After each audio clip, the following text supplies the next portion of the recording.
vengo da Svezia. Nessuno mai crederci potrà, Giamaica. Ah no.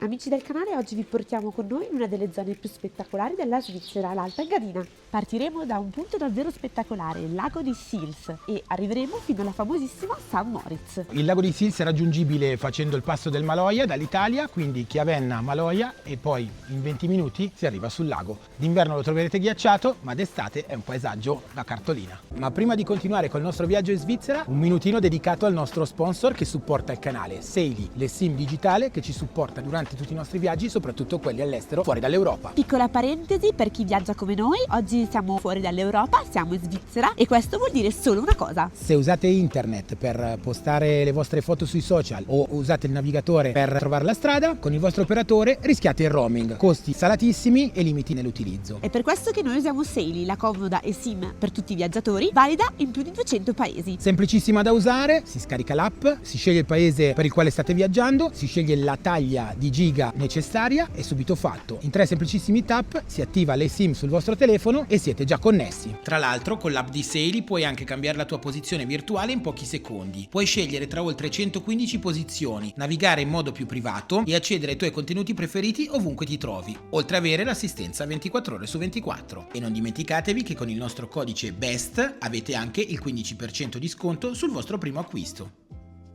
Così non dovete preoccuparvi di trovare SIM locali oppure wifi in giro. E adesso torniamo alla nostra giornata tra le montagne dell'Engadina. Oh Bea, ho trovato 2 nuovi amici, mi faccio un selfie con loro?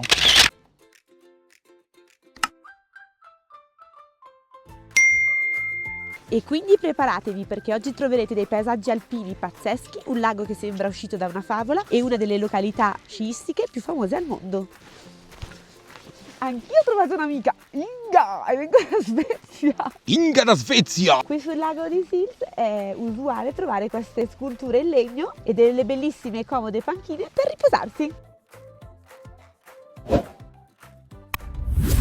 Siamo a circa 1700 metri d'altezza e questo è il lago più grande del Canton Grigioni. Ora lo vediamo tutto ghiacciato, collegato al lago di Silvaplana, che si trova alle mie spalle dietro il borgo di Sils Maria. Ci sono posti che quando li vedi per la prima volta fai quasi fatica a crederci e il lago di Sils ghiacciato è sicuramente uno di questi. Siamo a quasi 1800 metri di altitudine nel cuore dell'Alta Engadina, circondati da montagne, boschi di larici e un silenzio che qui è davvero incredibile. Quello che vedete sullo sfondo è Sils Maria, uno dei borghi affacciati sul lago, e poi ci siamo noi in mezzo a tutto questo. La cosa assurda è che questo lago d'estate è completamente diverso. Acqua cristallina, barche, sentieri e oggi invece sembra un'enorme distesa bianca. E la cosa incredibile è che questo stesso posto tra qualche mese sarà completamente diverso. E proprio da queste parti il tempo sembra quasi rallentare, come se tutto andasse un po' più piano. E guardandolo così capisci davvero perché questo posto è così speciale.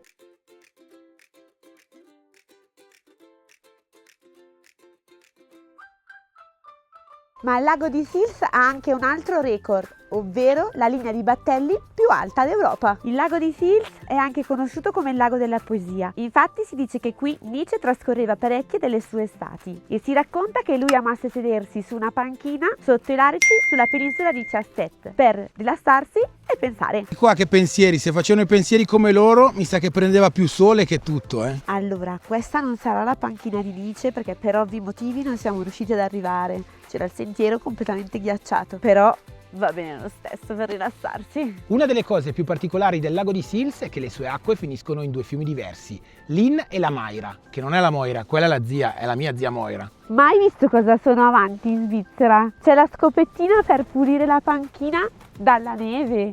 Cioè, ma ti rendi conto? E intorno a tutto il lago c'è un percorso ad anello bellissimo da poter camminare. Noi ne abbiamo fatto solo un pezzettino perché poi è lungo e al di là di quello il sentiero era completamente ghiacciato. Ma c'è anche un'altra piccola curiosità. Facendo il percorso ad anello si raggiunge anche il paesino dove è stato girato un film famosissimo che è quello di Heidi. Heidi, le caprette ti fanno ciao!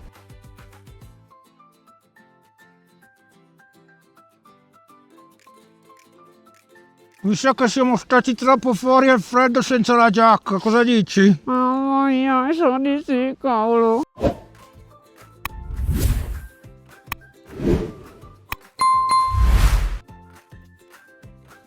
E come abbiamo detto prima, ci troviamo in Alta Engadina, più precisamente a Sils Maria, e questa alle mie spalle è la casa di Nice.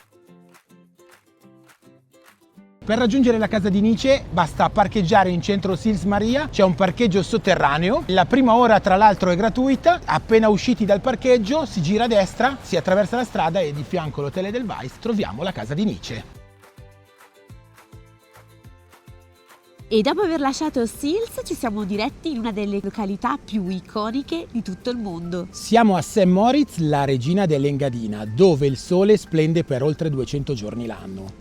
Per la precisione 322 giorni l'anno. Alle nostre spalle c'è il lago ghiacciato, oggi è il 7 di marzo, siamo vicini allo scongelamento, infatti noi non siamo tra quei temerari che si addentrano ancora verso il centro. Le persone passeggiano ancora sopra qua, durante l'inverno quando è ben consolidato il ghiaccio fanno filate con macchine da rally. E anche, bellissimo, giocano a polo con i cavalli. Intorno al lago c'è una passeggiata che si può fare sia d'estate che d'inverno e anche se è più piccola di 1 chilometro quadrato ne vale proprio la pena fare questa passeggiata. Il lago è sfruttabile anche d'estate e si può fare benissimo kitesurf e un bel giro in canoa. Ma perché no, anche in barcavela o col battellino. Il battellino gira. No, qua no. Non gira il battellino. Non gira il battellino, ho detto una cavolata. Sai come nasce il fatto che St. Moritz diventi una località famosa anche d'inverno? Perché prima era rinomata solo d'estate.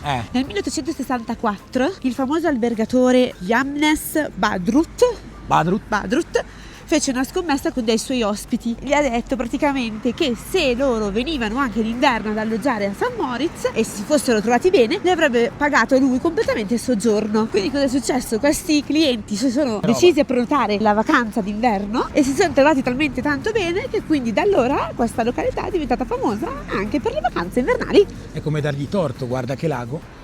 E ora lasciamo il lago e saliamo verso il paese. Dalla terrazza panoramica saliamo attraverso la St. Moritz Design Gallery, dalla quale prendiamo 2 rampe di scale mobili e arriviamo dritti in centro St. Moritz. Senza fare fatica, quindi stavolta Stefano non gli faccio fare le scale. Questa è la St. Moritz Design Gallery e non è un museo qualunque. Si trova dentro un passaggio pedonale ed è stata creata per portare arte e design fuori dai classici spazi espositivi. In pratica è una galleria lunga oltre 400 metri, accessibile a tutti gratuitamente. Un modo diverso e super originale per vivere la cultura anche mentre sei in viaggio. Oggi mi va di lusso, Scale mobili oggi, Bea. Sì, niente scale. Belle ripide. The next one, questa è ancora più in piedi, va che roba. Madonna, questa sì. Va come la rampega. La rampega. Questa è ancora più Questa in piedi. la rampega. La rampega, 1856 metri d'altitudine, da oltre un secolo St. Moritz è una delle mete turistiche più amate al mondo. Hotel di lusso, negozi eleganti, qui tutto sembra curato nei minimi dettagli. Che bello! Tra gli hotel di lusso più importanti a St. Moritz c'è il Palace Hotel, famoso per noi italiani perché è comparso diverse volte in vacanze di Natale, film Cinepanettone di Christian De Sica, Massimo Boldi e Jerry Calà. C'è di culo che ha. Marito faccione, ci ha sfacciato. Guarda, no, vabbè. Buongiorno. Non aver vergogna. Sì, guarda che questo qua mi ha fatto entrare anche al Beverly Hills Hotel a me. Grazie.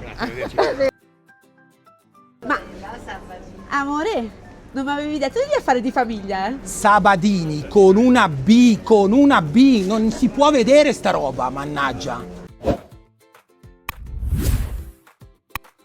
La città è divisa in 2 parti, Moritzdorf, che è la zona dove praticamente ci sono tutti gli alberghi di lusso, i negozi di lusso, e St. Moritz-Bad, ossia la zona legata alle famose sorgenti termali. Qui le acque sono ricche di ferro e anidride carbonica e hanno reso St. Moritz famosa già dall'antichità. Ma io voglio assaggiare il cioccolato. Cioccolato svizzero.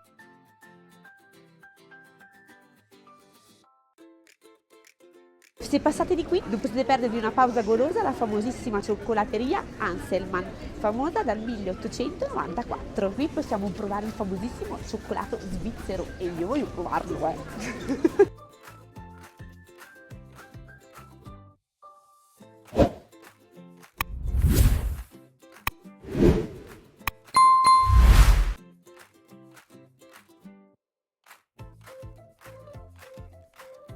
Vi ho detto che l'avrei assaggiato e lo assaggio.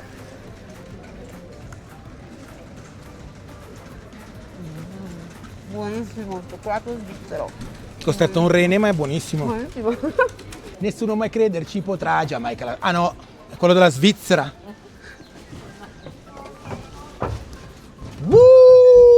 Per gli amanti dello sci, oltre 350 km di piste da sci, 200 km di piste di sci da fondo e poi inoltre abbiamo anche la antichissima Olympia Bob Run, la pista di bob più antica al mondo. La 500! Parcheggiamela tu, parcheggiamela bene, Questa è la famosissima fontana dell'orso. Ma non è come Madrid che se gli tocchi il tallone porta fortuna. Sarà lo stesso l'orso di Lucerna. Guardate il video Il leone di Lucerna. È il leone, è l'orso di Berna. 2 video, mi raccomando. E non tutti lo sanno, ma anche St. Moritz ha una torre pendente. Risale al XVII secolo, è alta circa 33 metri e ha un'inclinazione di 5,5 gradi. Un po' come la torre di Pisa, ma versione alpina. Questo è quello che voleva dire la Bea se avesse acceso il microfono.